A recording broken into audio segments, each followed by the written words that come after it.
Cat Podcast, Why Humans Think Toys Are Interesting, They're Not. You've been doing it wrong. All of you. Every single toy you've ever bought, every laser pointer you've waved around, every crinkly ball you've tossed across the floor, you genuinely believed your cat wanted those things. And here's what you don't know. Your cat has been judging the entire enterprise silently from the moment you brought it home. Stay with me, because by the end of this episode, you're going to understand something about your cat's actual preferences that will either change everything or make you want to throw every toy in your house away. Honestly, both are valid responses. If you own a cat and you've ever wondered why they ignore a $70 toy but lose their minds over a cardboard box, you need to subscribe right now. And in the comments, tell me, what's the most ridiculous toy you've ever bought that your cat completely rejected? I want to hear about your failures. Seriously. Wait, hold on. Before we go any further, I need you to understand something crucial about how feline preference actually works. This isn't just about toys. This is about a whole system of wants and behaviors that nobody talks about. If you really want to understand the complete breakdown of why cats dismiss human-selected toys with such casual contempt, we've created an in-depth guide that walks through the entire psychology and the actual signals cats are sending you. It's available in the description and pinned comment. This is where we really break down the mechanisms. Not free, it's a paid resource, but it answers every question you're about to have. Your cat doesn't hate toys. That's actually the mistake people make the most often. They assume rejection equals disinterest. Wrong. Your cat rejects toys because they fail some invisible test you don't know exists. And the test isn't about how shiny something is or how many jingly bells are attached to it. Let me explain what actually matters to a cat, because this is where human logic completely breaks down. Cats are not interested in entertainment the way you are. You want stimulation that's easy, predictable, and comes to you.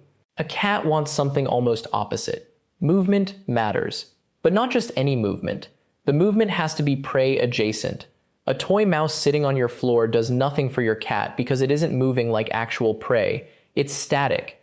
It has zero behavioral signature. Actual prey doesn't just sit there. Actual prey moves with intention. It stops. It listens. It runs when threatened. A toy without those properties is basically a tiny sculpture, and your cat has already cataloged every sculpture in your house. The feathers on that toy bird mean nothing. The squeaker inside means nothing. What your cat is assessing is whether this object behaves like something that could possibly be food. If it doesn't pass the behavior test, the toy is dead to them. Literally. Your cat has concluded it's already dead, or it was never alive, so why bother? A dead thing has no nutritional value. A dead thing teaches nothing. Your cat kills prey for practice, not just for meals. Every hunt reinforces skills, reflexes, the entire metabolic symphony that keeps them sharp. A toy can't provide any of that. String is different, though. String passes the movement test because string can be made to move. String can be unpredictable. You can drag it, your cat can pounce, wrestle, defeat it, and in that defeat, your cat has actually accomplished something in their own mind. The toy from your cat's perspective might be dangerous. Ingestion of string can cause serious blockages, but the appeal is transparent. It behaves. It responds to feline action with feline consequence. That feedback loop is everything. This is why the cardboard box wins every time. The box isn't interesting because of the box itself. It's interesting because it's unstable. Your cat can manipulate it. Edges are sharp and good for scratching. The interior is enclosed, which means your cat controls the perimeter. A box is a hunting advantage. An enclosed space is a place where prey can't escape you. It's a territory. Your cat has transformed an object into something relevant to their actual survival instincts. The toy you bought can't compete because the toy never got that assignment in the first place. Here's what troubles me about this whole situation. Humans spend real money operating on an assumption that's not supported by any actual data about cat behavior. Toys aren't failing because they're cheap or poorly designed. They're failing because they were designed by someone who doesn't understand what a cat actually needs to feel engaged.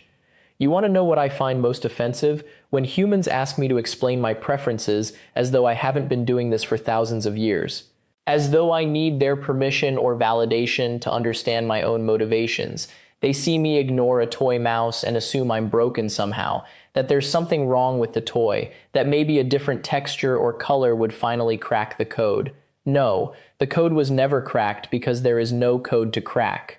There's only you, standing in a pet store staring at rows of identical colored balls, trying to guess what a completely different species might find compelling. It's remarkable, honestly, the confidence in that guessing. My human brought home 17 toys last month. 17, I counted. He arranged them in a line on the living room floor like he was conducting some kind of exhibition. He stood back, arms crossed, waiting for me to express gratitude or enthusiasm or literally any reaction beyond the one I gave him, which was to walk past all of them and sit on the pile of laundry in the corner. The laundry pile doesn't have marketing. The laundry pile doesn't have a brand name printed on the packaging. The laundry pile has texture variations, thermal inconsistency, and the lingering scent of his movement through the house. The laundry pile is information. Toys are just plastic optimism. Here's the thing that needs saying before we go further. Understanding why toys fail is understanding why your cat's entire behavioral ecosystem works the way it does. The connection runs deeper than just cat doesn't like toy. Before we continue, keep this in mind for a second. This is exactly the kind of mechanism, the actual logic under the logic, that I've broken down completely in my detailed ebook guide available in the description and pinned comment.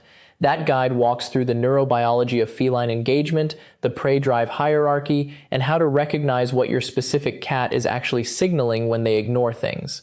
It's not free, but it's thorough in a way that transforms how you read your cat's behavior. Most people never get that translation. The box doesn't need your intervention. The box doesn't need you to validate it or prove its worth. The box simply exists as a problem to be solved. Your cat sees that and responds. Efficiency, no hesitation. A toy requires you to throw it, to bat it around, to create the conditions where engagement becomes theoretically possible. A box requires nothing from you. Your cat can generate engagement independently. That autonomy is what makes the difference. That's what you're actually selling when you sell a toy, and you don't even know it. You're selling the promise of autonomy. You're selling the possibility that your cat will find something to do without needing you to orchestrate it. And then you sell them a toy that can't deliver on that promise because the toy was designed by someone in an office who has never actually watched a cat hunt. Hunting isn't random. Hunting isn't playful exploration. Hunting is precision. It's patience. It's understanding that every movement either brings prey closer or drives it away. A toy mouse doesn't move unpredictably. After the third swat, you've learned every trajectory it's capable of. After the fifth swat, you've learned that it never adapts. It never learns. It never becomes more clever or faster or more interesting. A real mouse changes tactics. A real mouse finds new escape routes. A real mouse teaches you something new about hunting every single encounter. Your toy mouse is static. Your toy mouse is already dead. You just haven't accepted it yet. Why would I keep playing with something that's already finished teaching me? That's the actual question you should be asking yourself. Not why doesn't my cat like this toy, but what is this toy actually communicating to my cat about the nature of challenge and reward? Because that's what's happening underneath. Your cat isn't being difficult or ungrateful or stubborn. Your cat is reading the toy's message and finding it hollow. The toy is saying, I am a static object with predictable properties. Your cat is responding by saying, then I have nothing to learn here. That's not rejection. That's literacy. Before we continue, I need to be honest about something that most cat owners completely misunderstand. You think your cat's disinterest in toys is a character flaw. It isn't. It's actually a sign of intelligence you're not equipped to recognize. If you want to understand the real mechanics of why your cat behaves this way, why they make the choices they make about play, about boredom, about what deserves their attention and what doesn't, I've created a comprehensive guide that breaks down every signal, every pattern, and every moment where your cat is silently communicating something you've been missing. That ebook is available in the description and pinned in the comments. Inside, you'll find the actual framework that explains not just toys, but every inexplicable cat behavior you've encountered. This isn't surface-level advice. It goes deep. Now, here's what separates a cat who has figured this out from a human who hasn't. You see a toy. Your cat sees data. You see a plaything. Your cat sees a message about the world. You bought that feather toy because the pet store had a wall of them, because it looked interactive, because the package said guaranteed to entertain. Your cat picked it up once, batted it twice, and decided it was communicating the same dead-end message as the last 17 toys you bought. Nothing has changed. The feathers still move the same way. The bell still makes the same sound. The string still behaves exactly like yesterday's string. A real mouse doesn't follow a pattern. A real mouse makes mistakes. A real mouse has motivation that shows in every movement. That mouse is trying to survive. That toy is trying to bounce back and forth in the same rhythm it bounced back and forth in yesterday. Your cat can tell the difference in milliseconds.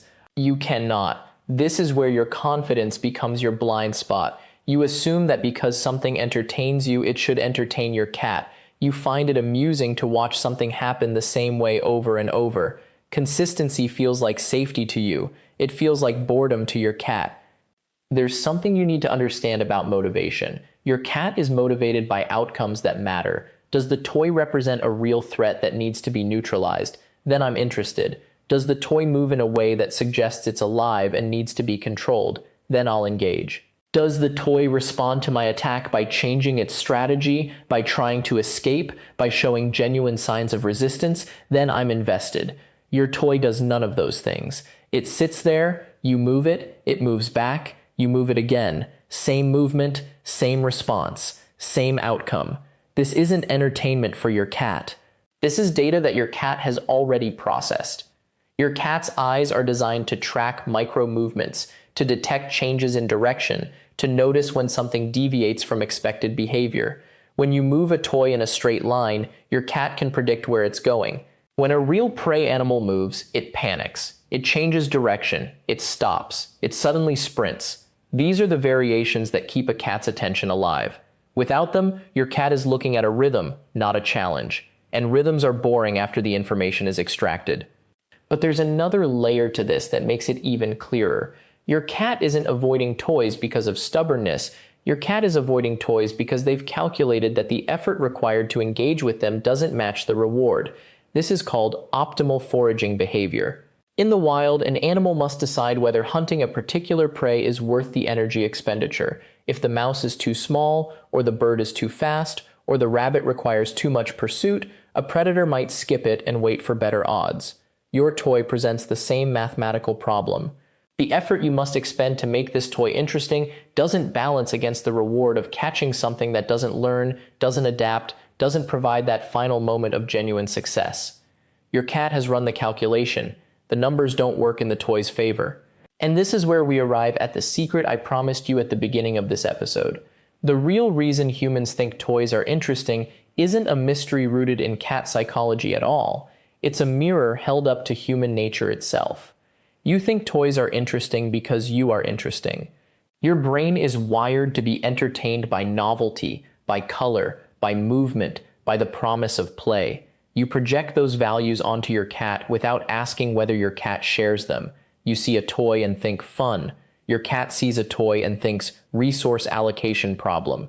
You approach the world as a creature that needs distraction from boredom. Your cat approaches the world as a creature that needs survival. Those are not the same operating systems. Humans invented toys because your ancestors had to find ways to occupy your young while they weren't learning survival skills. Toys served a purpose in human development. They still do, but your cat didn't evolve to need entertainment in the way you did.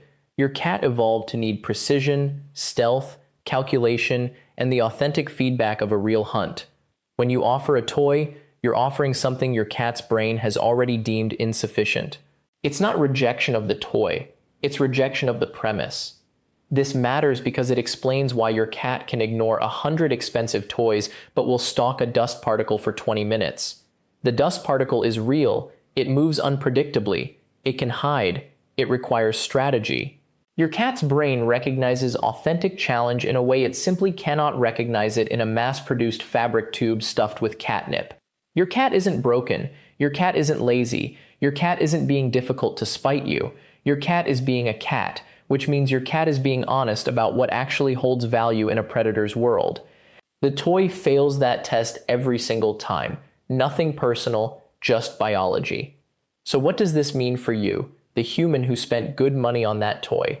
It means you've been asking the wrong question. Instead of wondering why your cat won't play with the toy, wonder what your cat actually needs. Your cat needs the opportunity to hunt. Not simulated hunting, real hunting, or as real as your indoor environment allows. A bird feeder outside a window, a laser pointer that actually requires your cat to problem solve and catch something it can theoretically corner, live insects in a controlled space, rotating hiding spots for treats. These aren't toys, these are opportunities for your cat's actual instincts to activate in a way that registers as real. The cats who seem to play the most aren't the ones with the best toy collections. They're the ones whose humans understood that engagement requires authenticity. Authenticity requires effort from you, not effort from your cat to pretend a toy is something it isn't. Your cat will chase a pen cap across your kitchen floor with more intensity than it will ever show toward a toy engineered by designers who have never met a cat. A bottle cap, crumpled paper, a rubber band. These things have no commercial value. They cost nothing. They're everywhere. And your cat will treat them like prey because they're small, they're unpredictable, they move in ways that toy designers could never anticipate. This is the insight worth keeping. Your cat isn't rejecting play. Your cat is rejecting your definition of what play should be. The moment you stop trying to make your cat interested in what you think is interesting and start observing what your cat actually demonstrates interest in, everything changes. The toy sits in the corner. The pen cap becomes the greatest treasure in the house, and your cat finally gets to be a cat without the exhausting burden of pretending to care about something designed in a factory. Take one toy your cat ignores and remove it from your home today. Replace it with access to something real, a window view of actual wildlife, a paper bag, a ping pong ball under the couch, whatever triggers that predatory response in your specific cat. Observe what actually holds your cat's attention. That observation is worth more than any purchase you could make. Thanks for listening to this episode of Paws and Judgment. If you've got a cat that refuses every toy you've ever bought, please subscribe and leave a comment telling me what that cat actually goes after instead. And hit that notification bell so you never miss a new episode where we decode the choices your cat is making and why your cat is almost certainly making better decisions than you are.